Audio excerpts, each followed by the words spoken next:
Hi everyone, I'm Leonore. Welcome to Soul Searching Tarot.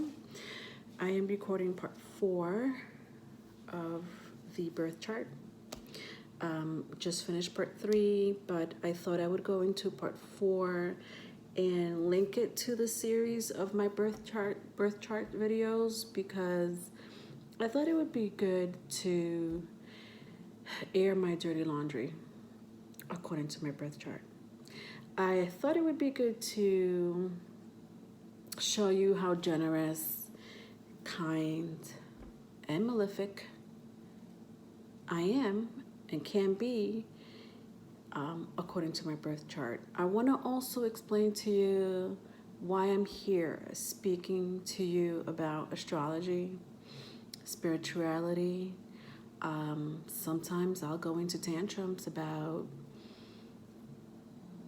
whatever it is, and I'm going to go into a tantrum, and most likely it has to do with some type of consciousness, the awakening of consciousness. This all has to do with my birth chart.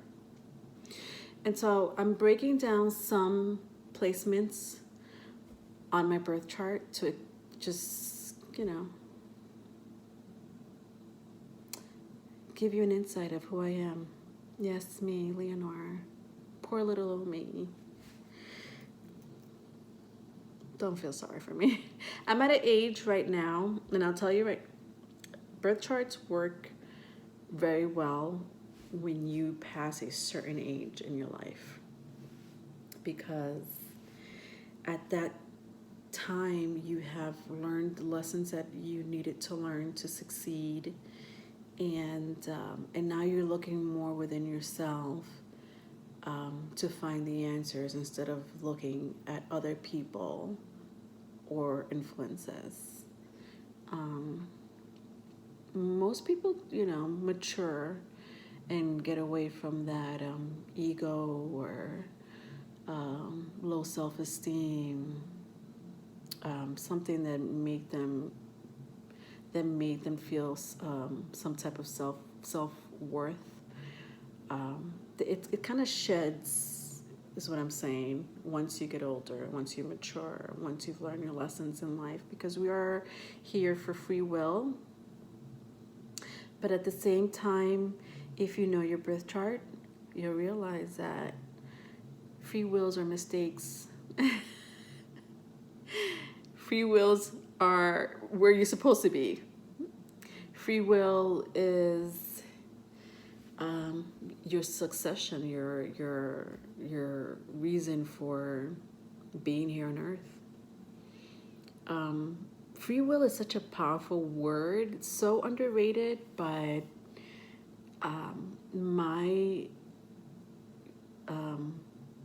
if I had to explain my free will in my life, I've made a lot of mistakes. But I always thought in the back of my mind, like, you know what? It was meant for me to make that mistake. It was meant for me to be there at the wrong time or at the right time.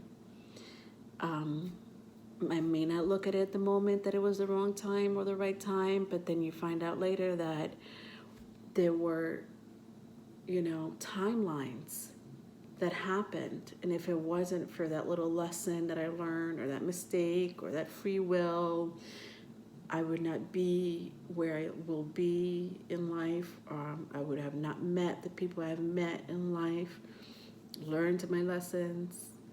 And so, God sends us here to make mistakes. It's the biggest joke in the universe, basically. Go, make your mistake. But then we have birth charts, right? And birth charts pretty much tell you why you are the way you are, why you made that mistake, why you said no instead of saying yes. Why did you follow this path instead of this path? Why did you rebel? Why you're conservative? Why are you unique? And so I'm trying to explain this to you in my birth chart series, and I'm going to go into myself. And I did say this in part 3, but I'm going to air some dirty laundry about myself. And I'm okay with it. I don't give a fuck. But I know I'm not the only one with shadow sides and malefic sides, and I know I'm not the only good-hearted person in this world. You know. Let's start, shall we? All right. So I was talking about degrees in a couple of my birth chart videos, especially part 2 and 3, I want to say, but definitely part 3 because I just did part 3. And so I'm not going to go into that now because I already did part 3. I will leave the link in part 4 so that you could go into part 3 in case you missed it. But these are just small examples of my birth chart. Small example. I'm literally just scratching the surface. There's so much more in depth with each placement, but I'm just going to scratch the surface just for you guys, okay? So, my sun, not my son, but my sun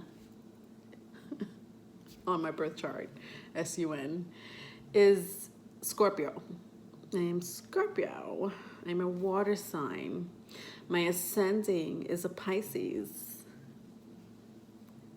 Water sign. Let me show you my water elements. Look at all the water elements. Okay, there's 4 elements. Fire, earth, water, air. These are water elements. Cancer comes first. Scorpio comes second. Pisces is third. The child, the adult, the elderly. And so I do have a lot of this in my chart, the Scorpio thing here going on, and I also have this Pisces. Oh, thank goodness for Pisces. Thank goodness for Pisces in my chart.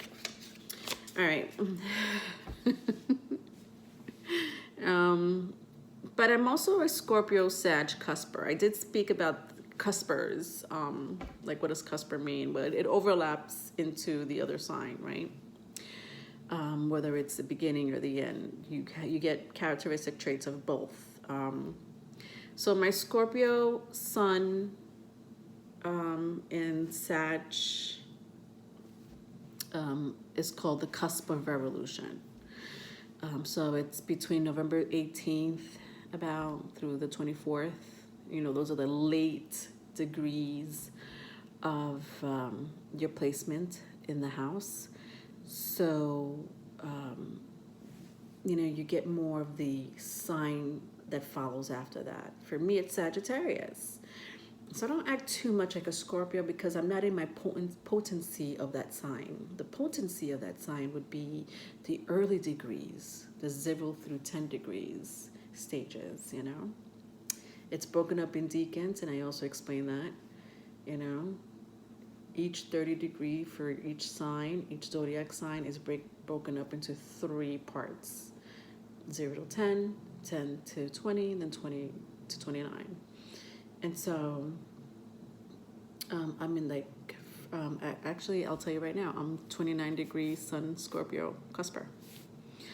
And so here we have Pluto and Jupiter. We have those 2 planets, Scorpio and Sagittarius, Jupiter and Pluto, and Mars too, because Mars co-rules Scorpio. To have 3 planets. Cusp of revolution. There are a couple of actresses that I grew up watching on television that are also Scorpio Sag. Jodie Foster is one of them. Loved watching her on film. And Goldie Hawn. I love watching her on film, and I also love her daughter. I love watching her daughter on film too. But Goldie Hawn and Jodie Foster are also Scorpio Sag cuspers. And they're, you know, very funny. They're also very dramatic. They can be character actors, right? Character actors are, you play a little bit of everything. Jim Carrey is a wonderful character actor. Robin Williams was also a great character actor. Robert De Niro. These are actors and actresses that could play all types of parts. They don't have to just stick with comedy or just drama or just action. And so that's my overlapping of the sun in my Scorpio Sag cusp. Now, my moon in Aquarius. Now, folks, you have to be very familiar with the sun, which most people are. Most people know that their sun is ruled by a zodiac sign, but they don't really know what the moon is about. And so I will leave the link that where you could just go to, which is astro.cafeastrology.com/natal chart, birth chart, where you could find your birth chart. Date of birth, time, if you know it. If not, just hit unknown, and place where you were born is very important. It's very user-friendly. I say it in mostly all my videos. Just go there. Get familiar with the sun. Get familiar with the moon. The sun is your outer personality. The moon is your inner personality and how you react to things. Now, my moon is in Aquarius. Now, what does that mean for me? Well, Aquarius is known to be humanitarians. I just did a wonderful video on Aquarius, the zodiac sign. And the fact that the humanitarians of the zodiacs are influenced by the moon, you know, fueled up by the emotions and the feelings, and how you react to things and people. It's for me, it's, you know, Aquarius are known to be detached. So the fact that they're known to be detached is kind of hard to be influenced by emotions and people's opinions. We're also fixed. We're also a fixed sign. So, you know, we're fixated with our beliefs. We're not fixated with yours. You know, we'll do that another time. But no, we do listen to other people's beliefs, and we love learning, and we definitely are outside of the box thinkers. That's all Aquarius, you know.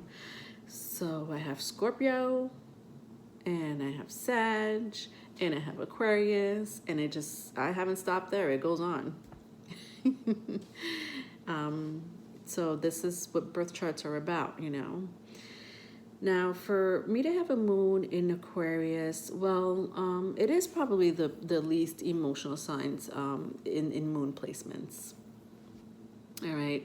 So again, I'm not influenced by personal feelings and opinions, and I really am uncomfortable sometimes with people personal drama. Can I advise or give guidance to someone that is feeling down and upset? Absolutely. Absolutely, I can. Can I do this for a group? Absolutely. Group consciousness is all about Aquarius. But Aquarius doesn't do well with interpersonal relationships. They don't. And you know, the fact that they're humanitarians, you would think that they're like the feelers of the world. They are not. This sign represents cult leaders. And so, I mean, that's a shadow side though. And so we don't like big displays of emotions.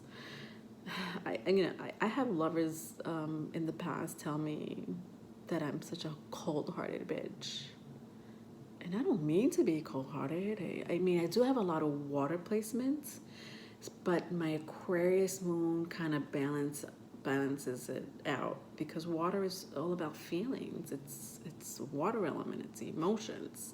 Just like fire, the fire element is fueled by fire, that passion, that creativity.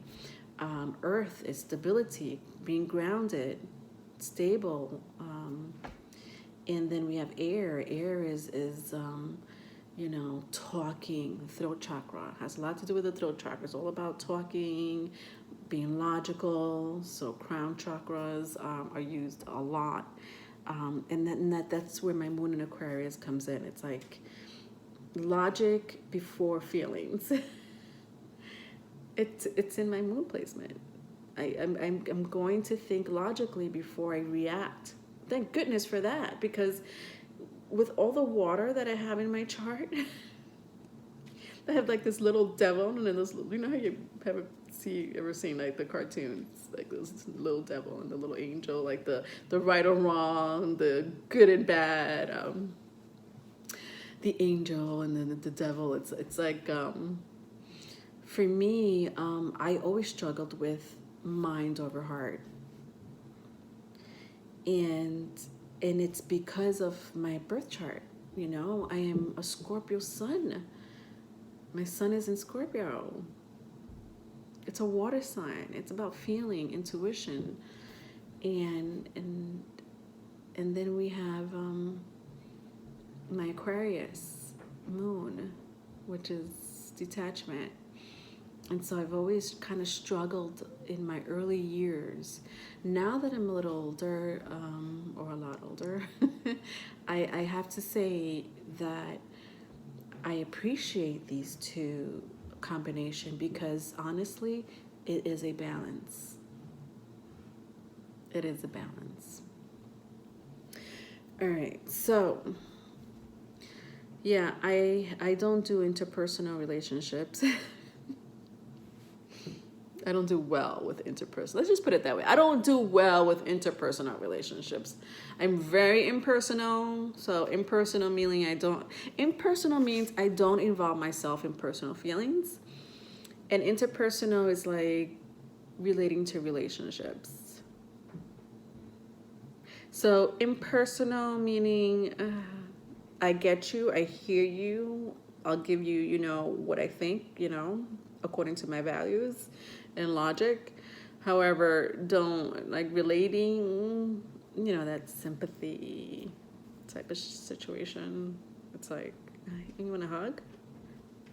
Can I just talk to you about it or listen to you? Like, do we really have to cuddle? You're a cold-hearted bitch. All right. Ooh, speaking about cold-hearted bitch, I'm just getting started, am I? Listen, my Mars is in Scorpio. It's at 16 degrees. I drew this cute little picture. It's so cute. This is what Mars in Scorpio represent. Violence. I'm not kidding. Like, I'm not being funny, but I am. Mars in Scorpio actually represents knives and weapons. No joke. It represents this, among other things. This is one of the things that it represents. And so Mars and Scorpio people make great investigators. They're actually psychic people. I didn't know that I had any type of psychic abilities. I mean, I knew it was there, but I thought it was just how can I say this? I just thought I was lucky. I didn't think that my Mars in Scorpio represents psychic abilities. There's other placements that also have that. But for Mars in Scorpio, I mean, we're talking about physical strength. We're talking about great journalists. Mars and Scorpio are great researchers. I did mention private investigator, but they make great researchers and wonderful journalists. Sadomasochism. Let's talk a little bit about sadomasochism. I've been in a relationship that had that type of sadomasochism type of energy. And what is sadomasochism? Well, it's either you're inflicting pain or pleasure. It depends how you look at it, which lens are you looking at it. Either on purpose or by accident.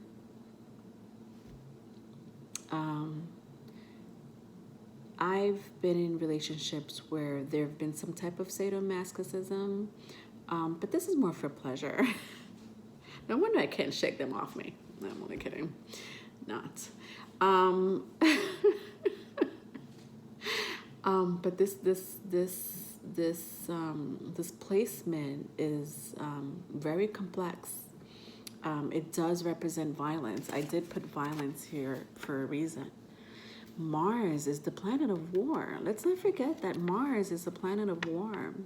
The fact is that it's in Scorpio, the planet of the underworld, the planet of death. Do you understand that this is not a coincidence? That I didn't draw this just to be funny. Planet of war with the planet of death. Mars in Scorpio. Now, I have a couple of examples to share with you as far as what does Mars in Scorpio really mean? All right, so I'm watching this great show called Pretty Little Lies on HBO. I hope I'm saying that right. Pretty Little Lies. Now, Nicole Kidman's character, her and her husband had this really complex relationship. They will get into physical fights, and literally right after those physical fights, they would have sex, make love. Sometimes she'll be raped. She would have bruises. She would also hit him. But in the end, they really did love each other. In the end, they had this complex sexual violent relationship. And if anybody's watched that show, I mean, you don't even have to watch a show. You could just watch the second episode of this series on HBO, and you'll see what I'm talking about when I mention Mars and Scorpio. Their relationship is Mars and Scorpio. Eventually, he dies, not by her hands, but she feels no remorse. She feels no remorse. She hides the fact that he's dead. I'm sorry if I'm giving it away, a spoiler, whatever I am, because I'm explaining Mars and Scorpio. He dies. He was killed by someone that, well, actually, he wasn't killed by someone he raped, but he did rape a girl, and his wife ended up knowing about the situation. She was very embracing and remorseful, because she knows her husband. She's not surprised that she heard that he had a child outside of the marriage through rape. So she embraced this woman and her child. But eventually, I think it was the last or the second last episode, he is killed because he was beating up his wife, Nicole Kidman. And so one of the girls just gets upset or traumatized, and she just pushes him down the steps, and he dies. Now, after he dies, again, you don't see no type of remorse with her. As a matter of fact, she goes see a psychiatrist, and she's like hiding her bruises, and the psychiatrist is, trying to figure her out. She's trying to figure herself out as a person. Like, why does she enjoy this? She wants it to stop, but at the same time she enjoys it. She couldn't understand. There's even a part where after his death, she masturbates to one of his FaceTime videos that she had recorded or something like that. That's Mars and Scorpio. Another movie, Mars and Scorpio, that I could explain to you is Kill Bill. I think it's part 2. Yeah, it is part 2. Part 2, when she finally, the main character, Uma Thurman, finally gets to kill Bill in the end, in the last 20, 30 minutes of the movie. She finally faces him. Now, this is where in part 2, she is killed. To get to this man, she is killed because this man took her daughter away. She's an assassin. She's a trained assassin, so it wasn't hard for her to do this. And to find him, right? They're great investigators. And so she finds him, and she goes to his house, finds that her daughter is alive and well after she was beat up and left for dead. But they had a relationship together. A very complex, again, another complex relationship together. And he finds out that, she's knocked up. She left, first of all, she left him, is knocked up, but, he didn't know at the time that he was knocked up. She was knocked up by him. She just wanted to leave that type of lifestyle. And she says in the movie, I didn't want to raise my daughter in this life. I know that I'm an assassin and I work for you and blah blah blah, but the fact that I found out I was pregnant, she was thinking about her daughter. Her daughter was her, the Mars in Scorpio that's a fixed sign, as well as cardinal sign. And so it's action, and it's fixating on a belief. So it's a little bit of both. And so she took action. She left him, married someone else while she was like 8-9 months pregnant. He finds her and pretty much leaves her for dead.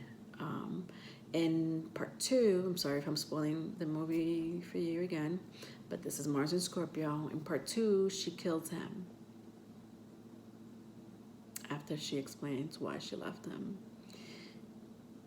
And he says to her, do you really think that you were going to live this cookie cutter life? Do you think that really that's in you, to live this cookie cutter life and raise your child and get married? And she's like, that's what I wanted. But I know in the back of her head, she's like, no. And when she ends up killing Bill, by using some type of technique that she learned from her sensei, she's like, you know what, I'm such a bad person. She's remorseful now. She's like, I'm such a bad person. And Bill says to her, no, you're not. You're a wonderful person. And she chuckles a little bit with a tear in her eye because she knows he's about to dead. His heart is about to explode. And he walks away, but at the end of the movie, while she has her daughter, she's in the bathroom laughing hysterically. And then she cries, and then she laughs, and then she cries. It's like she misses him, but she's like, I killed him. That's Mars in Scorpio.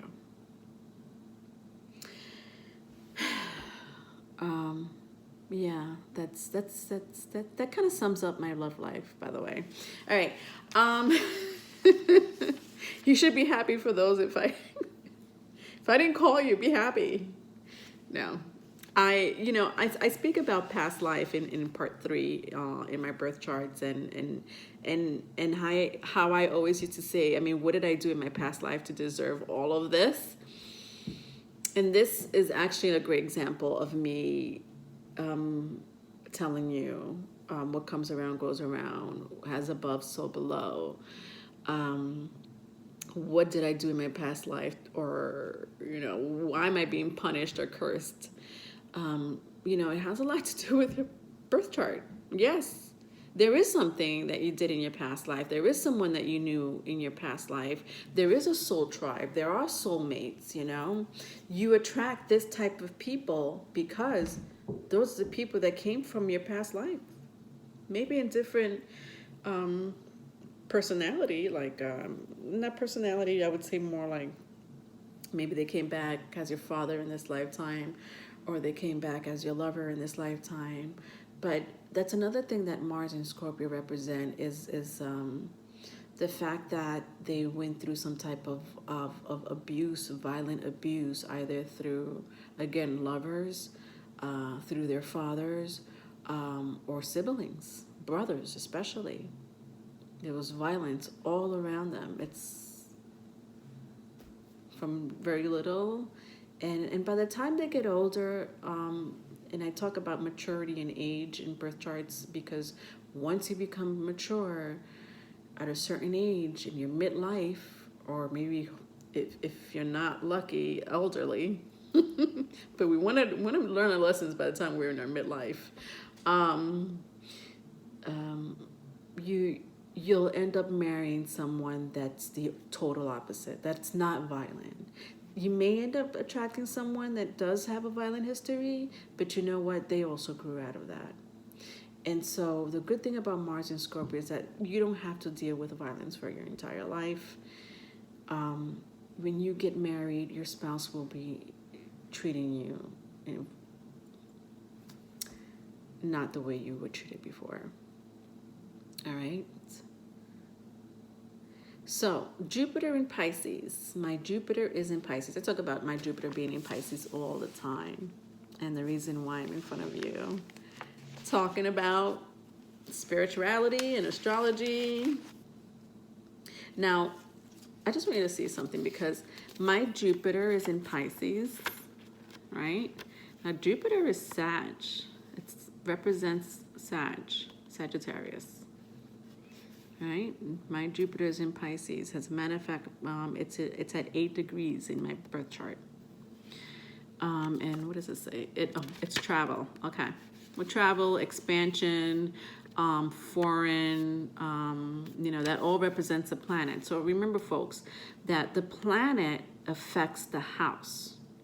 The planet affects the zodiac sign. House and zodiac, same thing. Okay. Now, get this. On my birth chart, Neptune sits in the house of Sagittarius. So Neptune is Pisces. Pisces is all about dreams and seeing things through rose-colored glasses. Now, how does this affect me? It affects me big time. The fact that I have psychic abilities and pick up energy has a lot to do with not only my Mars in Scorpio, but with these two placements. Neptune, which is Pisces, is all about spirituality, and so is Jupiter. Jupiter is about higher learning. Explaining things in a broader level, travel, and Pisces is dreams. Did you know that it's easy for me to pick up energy? Not only can I pick up energy, I realize that I somehow know how to do past life regression if I tap into it. It's this placement, along with my Mars in Scorpio, my Sun in Scorpio, my Uranus is in Scorpio as well. I have a lot of Scorpio placement. My Mercury is in Scorpio. I didn't talk about Mercury in Scorpio, but my potty mouth kind of tells it. All this explain why I am the way I am and the journey that I'm supposed to take in life. And so, through my dreams, I've learned that I sometimes can teleport myself. I can only do it through my dreams, but when I do meditate, I must say, because I always, when I go into my signs, when I start to read from my signs, because I do tarot card reading, and even before I start to talk about the zodiac sign, to give you some type of insight or information, I like to meditate. I like to calm myself from the outside world and get into the space of the zodiac sign and get the energy that I need to get to give you the insight and information and best reading that I can, so that it resonates with you. And so I literally close my eyes. I start to meditate for a few minutes. It doesn't take long for me to meditate. There is a planetary placement that doesn't make me meditate for any more than like, I think it's my moon in Aquarius. My moon in Aquarius is like this. Come on. We don't need to meditate. Just move on with our lives. But I do. My Jupiter in Pisces, I do have a lot of Pisces inside of me, wants to meditate, wants to sit down and dream and imagine. And I pick up energy, and so I can teleport sometimes through dreams, by accident, by the way. This just happens to me, and I'm like this, and I wake up and I'm like, was I in someone's house? And if that person can describe their house to me without me ever being in it, and they're like, yeah, I do have this object in my house, or I do have this picture in my house, I would be like, I wouldn't say anything. It's like this, depending who it is, you know. I don't want to scare people like I'm scaring you right now, but yeah, I could do that. I can meditate in my waking life, me being awake, and tap into an energy. Again, my Jupiter in Pisces, this is pretty much the same thing. This is Sagittarius in Pisces and Sagittarius. And they're in the early degrees. I mean, we're talking about 8 degrees here and 8 degrees here too. They're both 8 degrees. Interesting. The infinity sign means something. All right, so last but not least, my Uranus in Scorpio. Aquarius in Scorpio. All right, so they're both fixed signs. So once I'm fixated on something, it's, you know, it's not enough that my Scorpio is a fixed sign. It's not enough that my moon sign is a fixed sign. It's not enough that I have Mars and Mercury in a fixed sign. It's not enough that my Uranus is in a fixed sign. What else is in a fixed sign? I feel there's one more that I'm missing that's in a fixed sign. But anyway, I have fixed signs. I mean, I am the stubborn son of a fucking bitch. I am. Trying to work on that, folks. I am. But there's a reason why I'm fixated, you know. It's in my birth chart. It's meant for me to be that way. But I try to be stubborn in a very conducive type of way. And so my Uranus in Scorpio is basically saying, how do I take advantage of this? Now, Scorpio represents income as well. It is not just the planet of death. It does represent income, transformation, among other things. But my Uranus in Scorpio, you know, my Aquarius in Scorpio, you know, that thinking machine, like, how do we do this? How can we do this? How can we, you know, make them hear, you know, group consciousness, you know? We want people to hear what we've just found out, you know, we don't hide anything, you know? And now, don't forget, I am a Scorpio. Scorpios are very private people. They are. But I have them in placements where it's really not that fucking private. It's like, I think my sun is the only like conservative part of me, like the fact that my sun is in Scorpio. But then it's like overlapping Sagittarius, which, well, I said once in one, I think it was maybe my Sagittarius video. This is my head moon. Anyway, the point is that I said, you know, all these signs do overlap. And so Scorpio will see things and Sagittarius will speak it. And so even though it may look like I'm an open book to you, like I'm doing right now, I'm telling you about my birth chart, I'm telling you a little bit about who I am, and just a little bit, really. You will never know the exact person of who I am. Never would I sit you down and tell you my deepest, darkest secrets, because Scorpio represents deep, dark secrets. And so, even though my Sagittarius in me is like, yeah,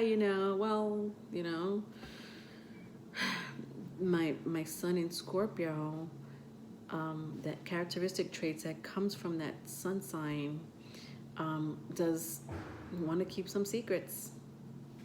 Okay? And probably I will take it to my grave. I know I will take it to my grave. This is nothing. What I told you was nothing compared to the shit I really think about in my head. I have a lot. Scorpio, that Pluto planet placement, it's dark, it's deep. I did a video once on, I was talking about the death card, and I had mentioned Edgar Allan Poe, the poet, the narrator, the editor, who wrote a wonderful poem in one of my videos. And I speak about death.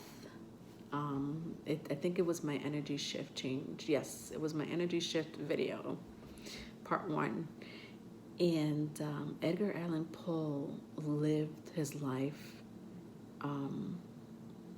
Death was always around him. He lost his mother at a very young age, didn't get along with the person that, were guardians, basically raised him. I think he had lost his first wife, if I'm not mistaken.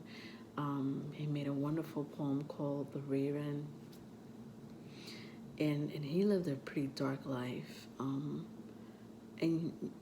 And you'll be surprised. I mean, I tried to look at his birth chart, but he was born in the 1800s, so it's pretty hard to go that way back.